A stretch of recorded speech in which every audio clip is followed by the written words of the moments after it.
intellectual clarity, and spiritual conviction. These are the two pillars of true discipleship. 23rd August 2020, the 21st Sunday of the Ordinary Times. Today we have a very familiar passage in the Gospel where Jesus is asking his disciples, "Who do the people say that he is?" And then further, he is asking them, "Who do they, the disciples, say he is?" Now, a question comes in our minds. Why such a question comes in Jesus' mind? What is the purpose?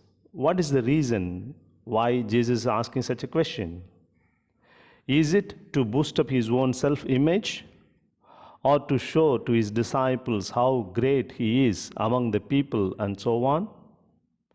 I don't think so, because the significance of the question is manifested by what follows this question, that is from verses 21 onwards. In the Gospel of Matthew, there are 4 occasions where Jesus predicts his death on the cross in the chapters 17, 20, and 26, and today's Gospel passage, chapter 16. So today's passage is the first occasion that he speaks about his passion and death on the cross. So before he breaks out this frightening news of passion to the disciples, he likes to prepare them well. He prepares them because unless they know him, they cannot follow him. Now the disciples may be happy and satisfied that they get food, rest, and good treatment in most of the places as they accompany their master Jesus, the popular preacher and healer. Life now goes on smoothly, but Jesus is aware that soon he has to face the tough challenges, even to the extent of giving up on the cross. So Jesus wonders, are my disciples ready for that challenging situation? Will they survive? Will they withstand those big problems and persecutions? So he naturally wants to know whether they know him enough and how much they know him enough, and whether they have a right understanding of him. Because only this knowledge will enable them to undergo all the tough situations and all persecutions that they would be facing in their lives on account of following Jesus. This knowledge will lead them to experience him more closely and more intimately at the level of their being. So this intellectual knowing and the spiritual experience will enable them to face the tough challenges. A popular saying goes as follows: when the going gets tough, only the tough get going. We need to have personal knowledge about the one to whom we commit ourselves. Without knowledge, how can we commit ourselves? Without commitment, how can we follow him or her? For instance, a simple example. Imagine you are at a public place, lots of people around you, say a bus station or railway station. Someone is loudly calling out your name. When will you respond? Only if you know the person, you will respond to him or her. For instance, my name is Stephen. I hear someone calling out loudly, "Stephen, Stephen," in the crowd. I just turn back to see who is calling me. Unless I know the person who calls me, I will not respond to him or her. I will think that there is some other Stephen in the crowd and he is calling out that Stephen and not me.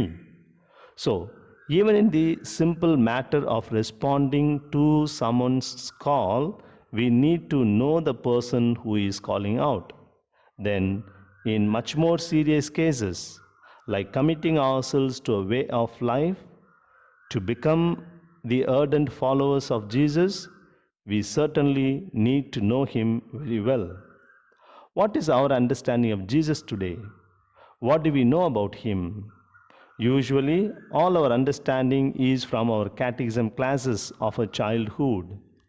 Are we updating our knowledge about Him and His teachings? In many other aspects of life, we make sure to grow more in our knowledge, in our skills, in our riches, and so on. We inquire and search for better ways of investing our money. Which bank or insurance company gives us better returns? Or we look for purchasing lands in a very good locality where there will be future developments, etc., so that our money will get multiplied several times.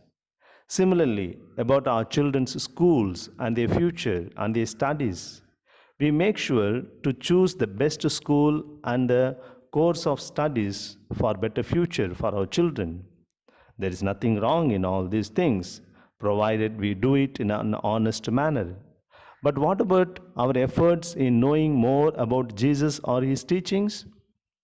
We use the internet for several purposes, but have you browsed it to know more about the Bible, more about Jesus' teachings, or the teachings of the church, or about the sacraments and so on?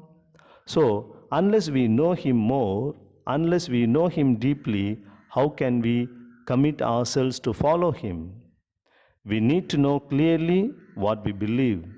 Without clarity, we don't know what we believe, and without knowing what we believe, how can we commit ourselves to that teaching or the way of life? Secondly, from this knowledge level, we need to move to the level of experience. Otherwise, only the intellectual knowing will not really give us the courage and the strength to follow Jesus. St. Peter himself is a very appropriate example here. When other disciples give different answers to the question of Jesus, Peter clearly declares, Jesus, you are the Christ, the Son of living God. And Jesus is very much pleased with the right answer and he happily awards him. He says, you are Peter, and on this rock I will build my church, and the powers of death shall not prevail against it.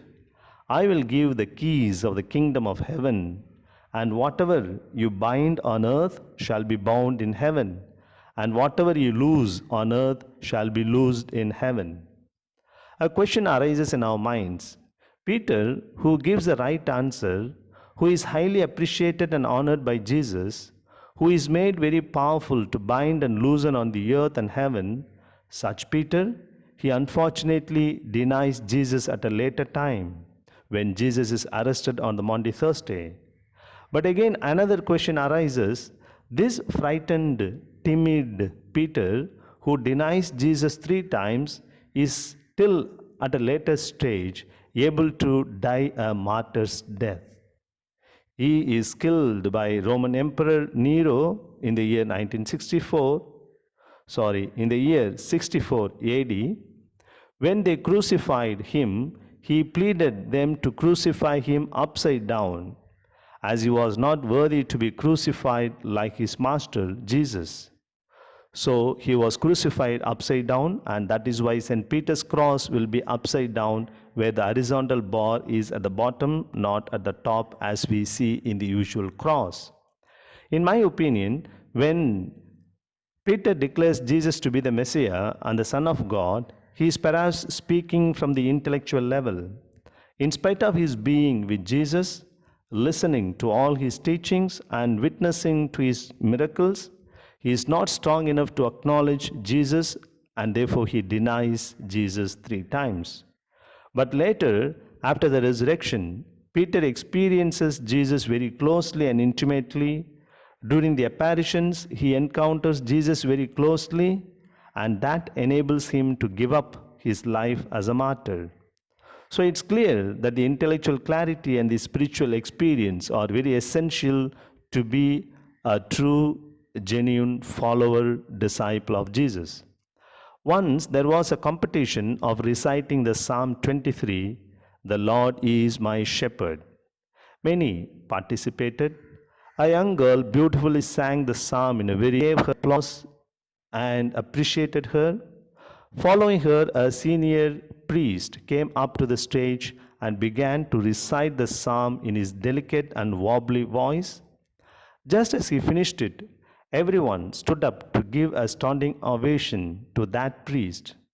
Finally, when the jury declared the results, that old senior priest was given the first prize, and the representative of the jury told the audience, "Many participated here.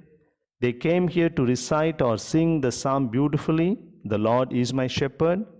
They all did a very good job, we must say, but still we chose this old priest for the first prize because all the others know the psalm, the Lord is my good shepherd, very well, but this priest is the one who knows the shepherd very well."